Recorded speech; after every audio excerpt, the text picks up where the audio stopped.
12 News is your local election headquarters. Now we continue our Where They Stand series on WPRI.com. I'm Ray Bakari. Joining us today is Vimala Phongsavanh, who is the Senior Director of External Affairs at Planned Parenthood of Southern New England and the Chair of Rhode Island Citizens for Responsible Government.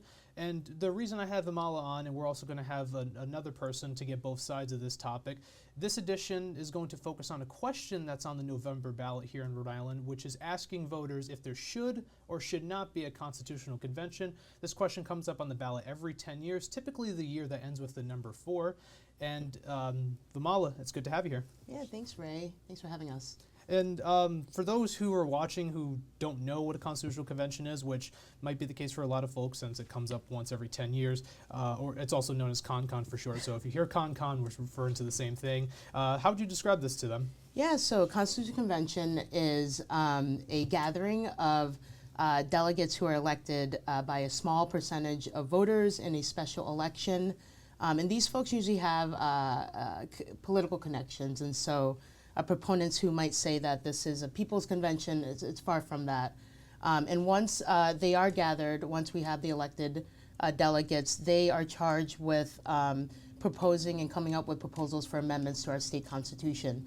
And once the convention happens, there's no limit on the number or the types of amendments that are proposed. And just to disclose, the group that Vimala is the chair of, the coalition, is against the question, so I just want to have that disclosure. And then we're also going to have a for side as well, so there'll be both sides on WPRI.com.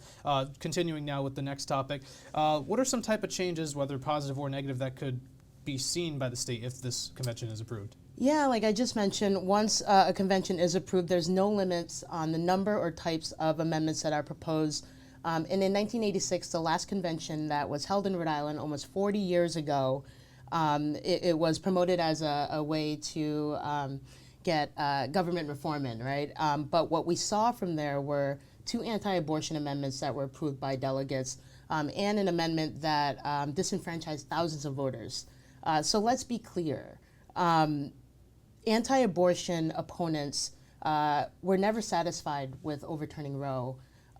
They are working towards a broader agenda of rolling back rights of folks and our freedoms, including medication abortion, affordable birth control, LGBTQ plus immigrant rights, fertility health care, transgender health care, and they're going to use every tool in their toolbox, including pouring a lot of out-of-state special interest money into ballot questions like here in Rhode Island to push for their narrow ideology, to restrict our rights and to enforce, the control over our bodies and our lives, and we can't have that, and we can't go back.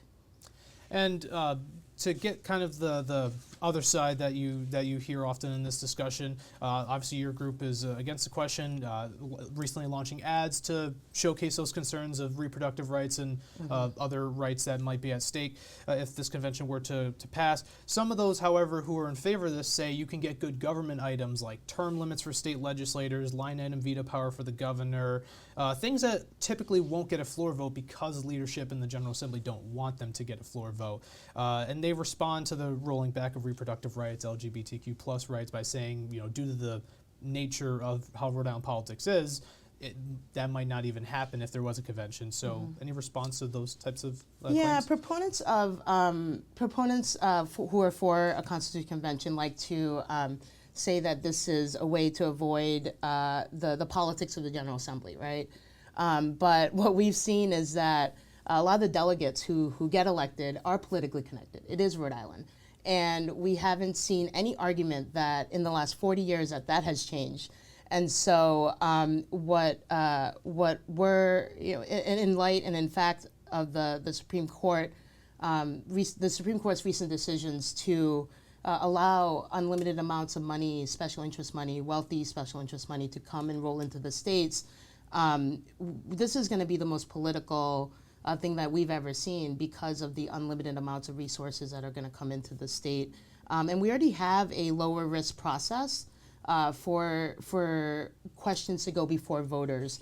The General Assembly at any time, any session, can vote to approve ballot questions, and that's very lower risk than a constitutional convention that could put all our rights and freedoms on the line. And the past election years that this has been up, the last one was 2014, then before that 04, then 94. It's been rejected every time. The last time that one has happened in Rhode Island was 1984. Well, the last time it was approved on the ballot was 1984, and then the convention itself happened in 86. So if this gets approved in this year, then it would happen likely in 2026. Does your group have any anticipation of results, or what do you? Well, we hope it's a no. And so I think, folks, I mean, I've heard the saying, someone once said, folks who don't learn from the past are bound to repeat it in the future. And in 1986, we saw a lot of really bad amendments get approved by those delegates. And so we're hopeful that voters remember that. And if they don't remember it, they can go to our website at rejectquestion1.com to learn more about what has happened in the past at conventions, so that we don't repeat what happened, because it's a dangerous proposal that is being put in front of voters.